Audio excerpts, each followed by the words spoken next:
திருக்குறளுக்கு அழகிட்டு வாய்ப்பாடு உலக சாதனை படைத்த கோவை மாணவி. கோவையில் தனியார் பள்ளியில் 9ஆம் வகுப்பு பயிலும் மாணவி மலர்மிதா திருக்குறளில் பல்வேறு சாதனைகளை புரிந்துள்ளார். மேலும் இவர் புதிய சாதனை முயற்சியாக திருக்குறளுக்கு அழகிட்டு வாய்ப்பாடு கூறி உலக சாதனை படைத்துள்ளார். 1330 குறள்களுக்கும் அழகிட்டு வாய்ப்பாடு கூறி உலக சாதனை புரிந்துள்ளார். இதனை ஆல் இந்தியா வேர்ல்டு ரெக்கார்ட் அங்கீகரித்துள்ளது.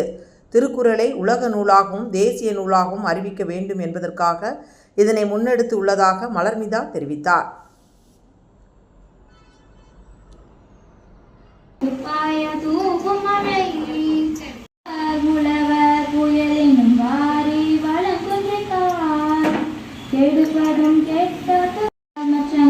பசும்புல் தலை கண்டதறிது நெடுங்கடலும் தண்ணீரை குன்றும் அல்லால்மச் தேமாங்காய் ட்ராங்கே தேமா பசும்புல் புளிமா தலைகாண்பு புளிமாங்காய் அரிது பிறப்பு தேமா தடிந்தெழில் கருவிலங்காய் தானல்கா தேமாங்காய் தாகி தேமா விடின் மலர் மலர் 48 ஆற்றின் ஒழுகி அரண் இழுக்கா இல்வாழ்க்கை நூற்காரின் உண்மை உடைத்து அரண் இழுக்கா கருவிலங்காய் இல்வாழ்க்கை தேமாங்காய் நூற்காரின் தேமாங்காய் நோன்மை தேமா கருவிலம் பட்டதே பூவிலம் இல்வாழ்க்கை தேமாங்காய் அப்தும் தேமா திறன்படிப்ப கருவிலங்காய் தேமாங்காய் வாழ்வாங்கு தேமாங்காய் வாழ்பவன் பூவிலம் வானுரையும் பூவிலங்காய் தெய்வத்துள்